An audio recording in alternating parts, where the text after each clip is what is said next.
ہمارا نبی کون دیتا ہے دینے کو منہ چاہیے، کون دیتا ہے دینے کو منہ چاہیے، دینے والا ہے سچا ہمارا نبی۔ اعلیٰ حضرت حضور نبی پاک صلی اللہ علیہ وسلم کی تعریف و توصیف میں لکھتے ہیں، فرماتے ہیں زہی عزت و اعتلاء محمد، زہی عزت و اعتلاء محمد کی ہے عرش حق زیر پائے محمد، مکان عرش ان کا فلک فرش ان کا ملک خادمان سرائے محمد، خدا کی رضا چاہتے ہیں دو عالم، خدا کی رضا چاہتے ہیں دو عالم، خدا چاہتا ہے رضائے محمد۔ آپ لوگ ایک بار درود پاک پڑھ لیں، اللہم صلی علی سیدنا مولانا محمد بارک وسلم صلاۃ و سلام علیک یا رسول اللہ یا حبیب اللہ صلی اللہ علیہ وسلم۔ آپ لوگ میرے ساتھ پڑھیں الصلاۃ والسلام علیک یا رسول اللہ، بات نہیں آ رہی ہے، الصلاۃ والسلام علیک یا رسول اللہ، الصلاۃ والسلام علیک یا نبی اللہ، الصلاۃ والسلام علیک یا حبیب اللہ، وعلی آلک واصحابک یا شفیع یوم الجزاء۔ میں نے قرآن کی ایک آیت تلاوت کی، وَوَجَدَكَ ضَالًّا فَهَدَىٰ۔ اب آپ تھوڑا سا غور سے سنیے گا، کچھ میں علمی گفتگو کروں گا، اگر غور سے آپ سنیں گے نہیں تو سمجھ نہیں آئے۔ میں نے اعلیٰ حضرت کے شعر پڑھائے زہی عزت و اعتلاء محمد کی ہے عرش حق زیر پائے محمد۔ ابھی میں صرف آپ کو تھوڑا سا ہنٹ دے رہا ہوں تاکہ آپ میری تقریر کے مواد کو سمجھ سکیں کہ ہے عرش حق زیر پائے محمد۔ اعلیٰ حضرت اس شعر میں لکھتے ہیں کہ عرش کہاں ہے، تو پتہ چلتا ہے کہ عرش زیر پائے محمد، کیونکہ حضور اس کے اوپر گئے تو عرش ان کے قدم کے نیچے آ جائے۔ پھر جو صوفیہ حضرات فرماتے ہیں عرش کہاں ہے، صوفیہ حضرات لکھتے ہیں کہ قلب المومن عرش اللہ، حدیث نہیں، صوفیہ حضرات کا قول، مومن کا دل عرش الہی کا، حضور کا قدم عرش کے اوپر، عرش ان کے قدم کے نیچے۔ پھر صوفیہ حضرات فرماتے ہیں مومن کا دل عرش کا ہے، قلب المومن عرش اللہ، مومن کا دل عرش الہی ہے۔ پھر آپ دیکھیے ذرا، پھر مومن کا دل کہاں ہے، قلب المومن بین اصبعی الرحمن، مومن کا دل رحمان کے دو انگلیوں کے درمیان ہے۔ اللہ جسم و جسمانیات سے پاک ہے، لیکن حدیث ہے قلب المومن بین اصبعی الرحمن، مومن کا دل رحمان کے دو انگلیوں کے درمیان ہے۔ یہاں انگلیوں سے مراد اللہ کا جمال اور اللہ کا جلال، اللہ کے جمال و جلال کے درمیان مومن کا دل ہے۔ آپ اس چیز کو سمجھ کر اس پوائنٹ کو لکھیے۔ دیکھیے قرآن یہ خدا کا کلام ہے اور اس میں حضور نبی پاک صلی اللہ علیہ وسلم کا ذکر ہے۔ جب حضور کا ذکر ہے تو پھر یہ ہوا نعت اور ممدوح اور منعوت، جس کی نعت پڑھی جائے، جس کا ذکر کیا جائے، جس کا تذکرہ کیا جائے، جب تک اس ذات کی عظمت سے شناسائی نہ ہو، جب تک اس ذات کی عظمت کو آپ نہیں سمجھیں گے تو نہ تو کلام کے مفہوم میں کوئی مزہ آئے گا، نہ تو کلام کے ترجمے میں کوئی مزہ آئے گا۔ دنیا میں بہت سارے لوگ ہوئے، یہ قرآن میں آپ نے دیکھا ہے، اللہ کا فرمان ہے وَيَدِلُّ بِهِ كَثِيرًا وَيَهْدِي بِهِ كَثِيرًا۔ یہ قرآن ہے جس میں اللہ پاک تمہارے ہدایت کے لیے، تمہارے بھلائی کے لیے مثالیں بیان فرماتا ہے، اور یہی قرآن ہے جس قرآن کے بیان سے کئی لوگ گمراہ بھی ہوتے ہیں اور کئی لوگ ہدایت بھی پاتے ہیں۔ وَيَدِلُّ بِهِ كَثِيرًا وَيَهْدِي بِهِ كَثِيرًا، کچھ لوگ گمراہ بھی ہوتے ہیں، کچھ لوگ ہدایت بھی پاتے ہیں۔ اب وہ لوگ جن کا من عشق مصطفیٰ کے چشموں سے دھلا ہوا نہیں تھا، جن کا من عشق مصطفیٰ کے نور سے خالی تھا، جن کے من میں मुस्तफा जाने रहमत की मोहब्बत नहीं थी, उन्होंने भी इस आयत का तर्जुमा किया है। और उन्होंने भी तर्जुमा किया है जिनके दिल और जिनका दिल इसके मुस्तफा के चश्मों से धुला हुआ था। मैंने आज पढ़ी ववजद का दाल लन फादा, इसका तर्जुमा दो मायने बयान करूंगा, दो लोगों ने तर्जुमा किया है। यहाँ से आपको समझ में आएगा कि नूरी कौन है, नारी कौन है। मुस्तफा जाने रहमत सल्लल्लाहु अलैहि वसल्लम के हक में हमें कैसा अकीदा रखना चाहिए। अब जरा देखिए कि जिनका मन साफ नहीं है, जिनके मन में तारीकी है, जिनके मन में जुल्मत है, उन्होंने भी तर्जुमा किया है। और एक तर्जुमा उन्होंने भी किया है जिनको अल्लाह ने शरह सद्र नसीब फरमाया, जिनका मन अल्लाह रब्बुल इज्जत जब किसी को कुछ देना चाहता है तो उसे शरह सद्र यानी अल्लाह उसके दिल को नूर से भर देता है, फिर उस नूर से समझता है, देखता है, उस नूर से हक़ाइक़ का इदराक करता है। अब जरा देखिए जिनका मन इश्क़ मुस्तफा के चश्मों से धुला नहीं था, जिनके मन में तारीकी थी, जब उन्होंने इस आयत को पढ़ा ववजद का दाल लन फादा कि महबूब अल्लाह ने आपको भूला हुआ पाया, भटका हुआ पाया, बेखबर पाया, तो हदा को आपको हिदायत दे दी। ये भी तर्जुमा किया गया है। अब जरा सोचिए जो दुनिया में पूरी दुनिया जुल्म और तारीकी में हो, पूरी दुनिया शिर्क और कुफ्र में गोता लगा रही हो, तो क्या वो गुमराह हो सकता है? क्या वो भटका हुआ हो सकता है? आप जरा खुद सोचिए। तो तर्जुमा किया गया ववजद का दाल लन फादा, अल्लाह ने आपको शरीयत से भटका हुआ, बहका हुआ, भूला हुआ, भटका हुआ पाया, तो फादा तो अल्लाह ने हिदायत दे दी। अब ये तर्जुमा उनका जिनके मन में इश्क़ मुस्तफा नहीं था। अब उनका भी तर्जुमा सुनिए। दाल का माना गुमराह होता है, दाल का माना भूला हुआ होता है, दाल का माना अपने रास्ते से हटा हुआ, दाल का माना गुमराह होता है, गलत नहीं होगा जैसा दाल लन। लेकिन जिनके मन में इश्क़ मुस्तफा का चिराग रोशन था, उन्होंने क्या दाल का माना लिया, और जिनके मन में इश्क़ मुस्तफा का चिराग नहीं था, उन्होंने भी दाल का क्या माना लिया। गौर से सुनिएगा। जब काज़ी अयाज़ रहमतुल्लाह तआला जब इन्होंने इस आयत को पढ़ा तो तफसीर की और बताया कि ववजद का दाल लन फादा, यहाँ पर जो दाल लन कहा जा रहा है ये हुजूर का सिफत या उनका एट्रीब्यूट्स नहीं बयान हो रहा है, ये हुजूर का हाल नहीं है, ये हुजूर की सिफात नहीं है, बल्कि फरमाते हैं काज़ी अयाज़ रहमतुल्लाह तआला अपने तफसीर में ववजद का दाल लन फादा, ऐ महबूब अल्लाह ने आपको बहका हुआ नहीं, बल्कि फरमाते हैं अल्लाह ने आपको ऐसी कौम में पाया। ववजद का दालन है ववजद का फी कौमिन दुल्लालिन फहदाहुम बिका, फरमाया ववजद का कौमिन दुल्लालिन फहदाहुम बिका, ऐ महबूब अल्लाह ने आपको ऐसी गुमराह कौम में पाया कि आपके जरिए तुम गुमराह हो जाते थे। तर्जुमा देखिए, ईमान नूर का फर्क है।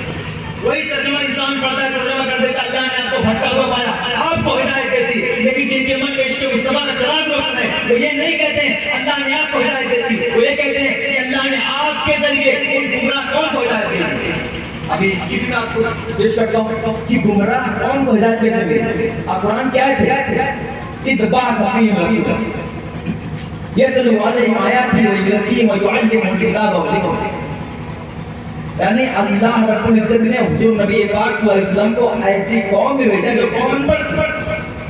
तो ये जो हाल यहाँ पे दालन बयान हो रहा है, ये उनका हाल है, ये यहाँ पे सबक बयान हो रही है। जो गुमराह कौम थी, जो कौम अपने असलाह से भटक गई थी, जो कौम अपने असलाह से भटक गई थी, तो यहाँ पर इसका माना बयान क्या उन्होंने ववजद का दालन है ववजद का फी कौमिन दुल्लालिन फहदाहुम बिका, कि अल्लाह ने आपको ऐसी गुमराह कौम में पाया कि वो कौम इतनी गुमराही में मुलव्वस थी, शिर्क और कुफ्र में इन्वॉल्व थी, शिर्क और कुफ्र में लगी हुई थी, कि अल्लाह ने आपके जरिए उनको हिदायत दी। अब जरा देखिए कौम कितनी किस हाल में गुजर रही थी, किस हाल में वो कौम थी। हुजूर नबी पाक सल्लल्लाहु अलैहि वसल्लम की मबूस होने से पहले आपके दौर में जिस वक्त आप पैदा हुए थे 99% शिर्क को जाती अपने उरूज पर थी। हुजूर नबी पाक सल्लल्लाहु अलैहि वसल्लम के उस दौर में तुलुए इजलाल फरमाना, लोग किसी भी चीज को देखते, आग को देखते अपना माबूद मानते, लहलाते पौधों को देखते अपना माबूद मानते, दुनिया की किसी चीज को देखते अपना माबूद मानते। यहाँ तक कि अगर एक बच्ची पैदा हो जाती तो उनकी जहालत का आलम ये था, अगर एक बच्ची जिंदा पैदा हो जाती तो बाप उसको माँ की गोद से छीन लेता, छीन करके उसको ले जाता, मैदान में गला फूट करके लेटा देता, लेटाने के बाद अपने कदम को उसके गले पे रख करके दबाता, बच्ची चीख मारती, उसकी जबान बंद करा देता।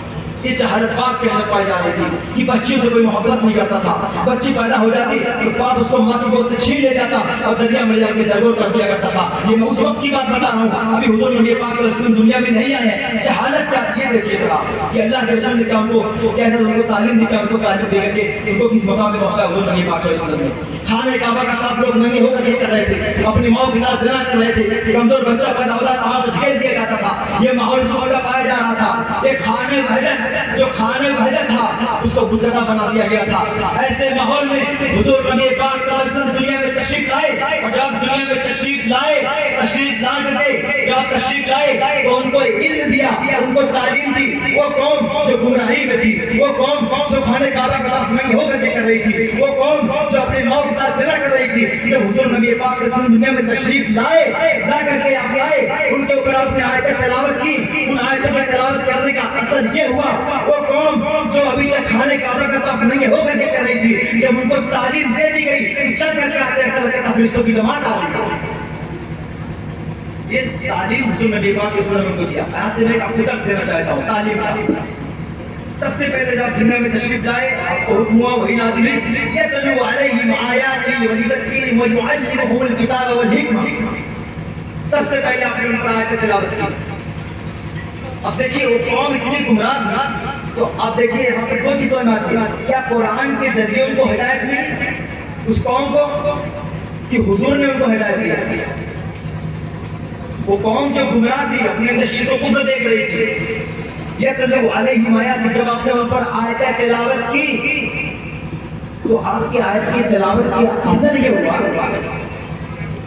कि आज जो आपने तिलावत की, आपने कुरान की आयत पढ़ी, जो उसका नूर फूटा आपके ज़बान से, तो उस नूर के फैज़ को वो जो गुमराह कौम थी अपने सीने में जज्ब किया।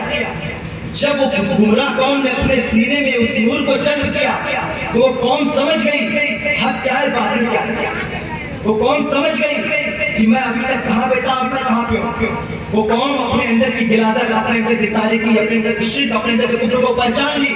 जो अपने अंदर शिर्क और कुफ्र को पहचान लिया, अल्लाह हमने अपने अंदर की गिलादत को पहचान लिया, अल्लाह हमने अपने अंदर की शिर्क को देख लिया, अल्लाह ऐसा मकाम बता, ये दिल साफ कहाँ पे होगा, ये दिल गंदा था, ये दिल शिर्क से मुलव्विस था, ये दिल शिर्क से इन्वॉल्व था, अल्लाह इसकी सफाई कहाँ से होगी? अल्लाह फरमाए ऐ मेरे बंदे, ये जो कुरान की तुम पे आयत तिलावत हुई है, ये तिलावत किसलिए थी? तुम मुस्तफा की अजमत को पहचान जाओ। तुम मुस्तफा की अजमत को पहचान गए हो, तेरे मुस्तफा के गुलाम बन जाओ। जिस चीज पर निगाह मुस्तफा करती चली जाएगी, इसका मुस्तफा पता चला जाएगा। तो आपने यह तलू अलैहिम आयाती, आपने उन पर आयत तिलावत की। जब आपने उन पर आयत तिलावत की तो उसका असर क्या हुआ? देखिए फिर जब आपकी बारगाह में कौम आई, फिर आपने वजूदत की ही उनको आप पाक करते। पाक कौन कर रहा है? आयत के जरिए तो मकाम मुस्तफा की मार्फत हुई। लफ्ज़ यतलू कुरान की आयत है, इससे मकाम मुस्तफा की अजमत उनको दिल में आ गई। जब अजमत दिल में आ गई तो मकाम मुस्तफा में आ गए, दर मुस्तफा के गुलाम बन गए। अब दर मुस्तफा के जब गुलाम बने वजूदत की ही, अब यहाँ से यकीन का सिलसिला शुरू हुआ। यतलू अलैहिम आयाती व युज़क्कीहिम, उन पर कुरान की आयत तिलावत हुई। जब कुरान की आयत तिलावत हुई, आपने उनके दिल को साफ किया, इसके मुस्तफा का चिराग रोशन किया। अब इसके मुस्तफा का चिराग जब रोशन हुआ, व युज़क्कीहिम व युअल्लिमुहुमुल किताब वल हिकमा, जब आका ने देखा इस कौम के अंदर इसका दिल रोशन हो गया है, तो आपने उनको इल्म और हिकमत सिखाए, उन्हें इल्म का इल्म दिया, उस कौम को सारे इल्म सिखा दिए, उनके सीनों के अंदर इल्म कामना कर दिया। तो ये नबी पाक सल्लल्लाहु अलैहि वसल्लम की आयत की तिलावत करने का असर है। और यहाँ से एक चीज समझ में आती है कि अगर इंसान के सोसाइटी में अगर गंदगी फैल जाए, बुराई फैल जाए, इंसान का दिल नापाक हो जाए, नापाक बमाना उसके अंदर उसके अकायद बातिल हो जाए, उसके दिलों के अंदर अकायद बातिल अगामतन हो जाए, तो उसे समझना चाहिए ये चीज सिर्फ इल्म से इसको दूर किया जा सकता है। پھر آقا دنیا میں تشریف لائے، سب سے پہلے کام کچھ کیا تو تعلیم پہ فوکس کیا آپ نے، ان کو تعلیم دی۔ آج آپ اپنے پاس میں جا کر کے دیکھیں گے کہ ایک وقت تھا مشرق سے لے کر کے مغرب تک، شمال سے لے کر کے جنوب تک اس کا پرچم لہرا رہا تھا۔ آج وہ چیز کیوں نہیں ہے؟ آج لفظ اقرا پہ عمل کرنا ہم نے چھوڑ دیا۔ مصطفیٰ کا فرمان ہے جو اقرا پہ عمل نہیں کرے گا اور ڈے بائی ڈے کر کے اپنے آپ کو کبھی انگلش میں ہمیشہ انگریزی میں دیکھے گا، ہمیشہ گھٹتا ہوا ہو جائے گا۔ اگر انسان اپنے آپ کو بدلنا چاہتا ہے تو تعلیم سے اپنے آپ کو آراستہ کرے۔ یہ مصطفیٰ کا پیغام ہے۔ دنیا میں تعلیم ایک ایسی چیز ہے جو انسان کو بدل سکتی ہے، انسان کی ہر چیز کو بدل سکتی ہے۔ آپ کو میں ایگزامپل دیتا ہوں۔ آج آپ دیکھیے تعلیم نہ ہونے کے باعث ہر ایک چیز کو انسانی کمال کی طرح سمجھتا ہے۔ آپ کے گھروں کے اندر فریج ہے، کولر ہے، ہر ایک چیز آپ کے گھر کے اندر ہے۔ جب تک اس کی ویلیو ہے، صحیح ہے، آپ اس کو اپنے گھر میں رکھتے ہیں کیونکہ آپ کی ضرورت بنی ہوئی ہے، وہ چیز آپ کی ضرورت بنی ہوئی ہے۔ لیکن جس دن وہ چیز خراب ہو گئی تو آپ اس کو فریج کا نام نہیں دیتے، آپ بولتے کباڑ گھر میں رکھا ہوا ہے۔ آپ اس کو کولر کا نام نہیں دیتے، آپ اس کو کباڑ کا نام دیتے ہیں۔ کیوں؟ جب وہ چیز ضرورت رہتی ہے تو اس کی عزت کی جاتی ہے، اس کا آنر کیا جاتا ہے، اس کو رسپیکٹ کیا جاتا ہے۔ لیکن جب وہ چیز انسان کی ضرورت سے ختم ہو جاتی ہے، انسان کے لیے ضرورت نہیں رہ جاتی ہے تو اس کی ویلیو، اس کی رسپیکٹ، اس کی عزت ہر چیز ختم ہو جاتا ہے۔